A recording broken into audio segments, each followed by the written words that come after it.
Hello and welcome to the Old Fliers. If you were to research the aviation history of the area in which you live, you may be surprised at what you find. Maybe a former aircraft factory or the site of a forgotten airfield, even a graveyard of buried aircraft. I live in the City of Melville in suburban Perth in Western Australia, a place of parks and streets of leafy residences. No airfields though. The closest airfield is a general aviation airfield called Jandakot, just 7 kilometres to the southeast. We did a story about how Jandakot, once a vast swamp, was developed into one of the busiest airfields in Australia.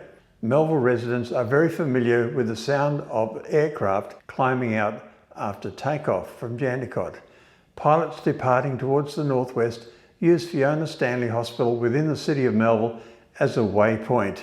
The hospital has its own helipad. Jandakot's operations have been a source of both community interest and, at times, noise complaints, leading to ongoing dialogue between the airport management, aviation businesses and the community. The very thing that made Jandakot so convenient, its proximity to the city, now made it a source of conflict. Residents complained about noise while aviators fought to protect their essential flight paths. This is not a problem unique to Jandakot. Stories of student pilots practicing circuits, the distinct sound of a Pilatus PC-12 air ambulance departing on a mission, or the sight of a historic warbird flying over are all part of modern life in Melville. Today, the forgotten Melville World War II history has faded into obscurity. To support the war effort and provide additional emergency and training facilities, a number of subsidiary airstrips were built around the Perth metropolitan area. One of these was the Burragoon Strip or Melville Airstrip.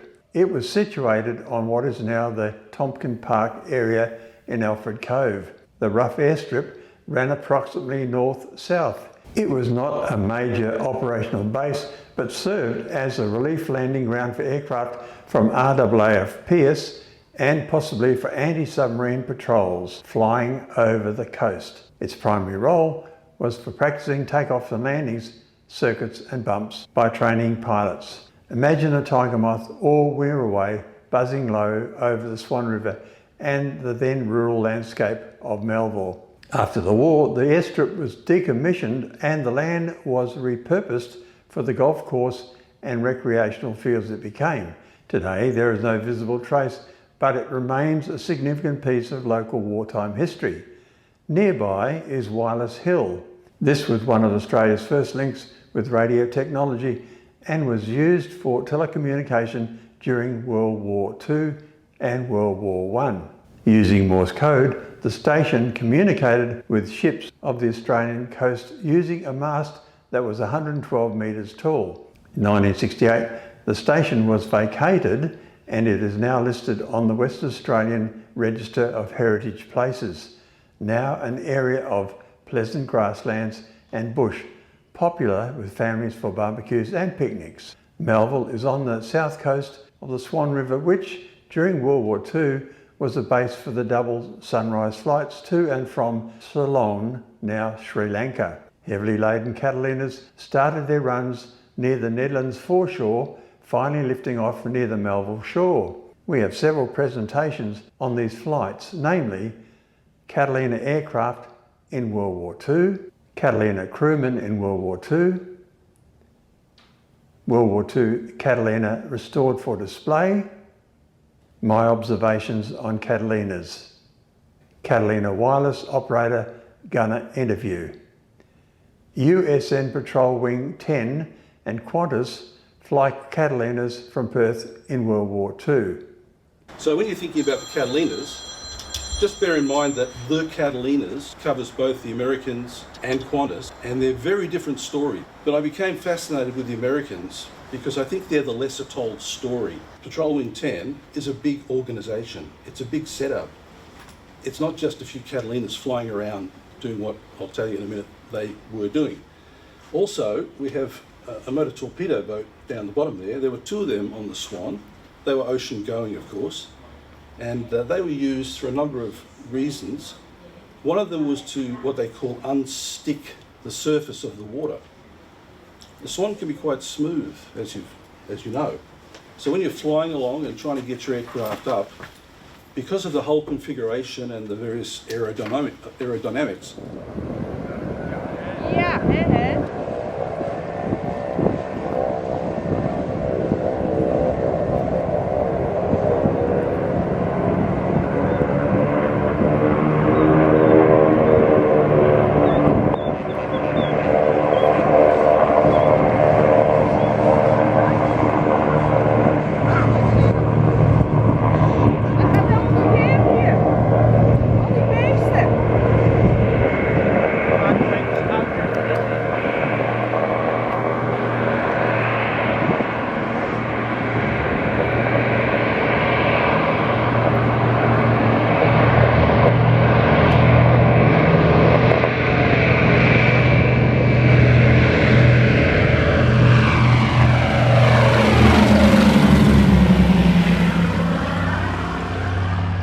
So as they zoomed down Melville water, looking to get up into the air, they had to have a craft ahead of them. And Qantas also had the same setup. They also had to be unstuck. And there are some good stories about, unsticking and the pilots thinking about, we should be unsticking about now, but we're not quite there yet. So what did they do? Okay, better get back to that. So they were patrolling. Well, what were they patrolling for? They were patrolling to keep the Japanese away from us. And they did engage the Japanese on several occasions. The secret nature of Qantas is always an interesting discussion. And I put it there because it sort of, romanticises and enhances the whole story of Qantas. So here we go. So we have two parts to the Qantas story. We have the Perth to Lake Cogala, which is a little lake with a dog leg. That's why I mentioned before about takeoff characteristics with the Qantas, because it's near Galle, if you know Galle in southern Sri Lanka. It's a lovely part of the world. That lake is very small and it has a dog leg. So unlike Melville water, they had to fly a crook as they took off, which meant, it was going to be a tight get up and set down. It was also an RAF base. You can see the little certificate that was handed out for the longest hop when they did this hop flight. 28 hours about average. Fastest was about 24 and a half hours, and longest was 32 and a bit hours, on which Hudson Fish flew, by the way, landing in Perth. They hit some headwinds and got blown off course. They eventually made it. They did carry spare fuel, calculated spare fuel. This is the certificate that was handed out to people as they disembarked from the aircraft to record the uniqueness of the flight. So there were 3 passengers. It was very basic on board. They had some hot coffee and some cold chicken, and I think they slept as much as they could. It must have been very, very uncomfortable for them.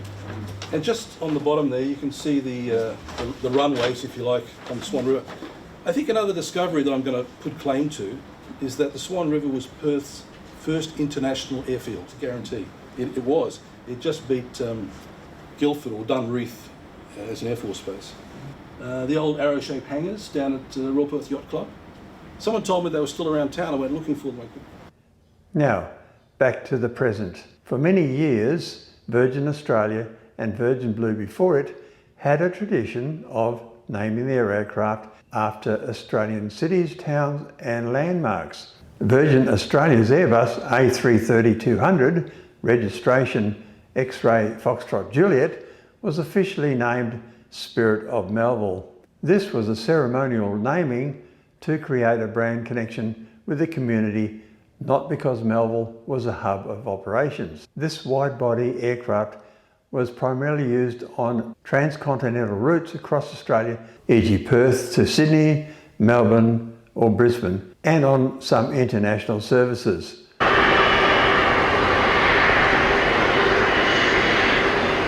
Following Virgin Australia's restructuring during the COVID-19 pandemic, the airline retired its entire Boeing 777 and Airbus A330 fleet. The Spirit of Melville was subsequently withdrawn from service, stored and eventually dismantled for parts. Perhaps the name will reappear once more on another airliner. Thank you for watching. Comments always welcome. Like and subscribe for more stories.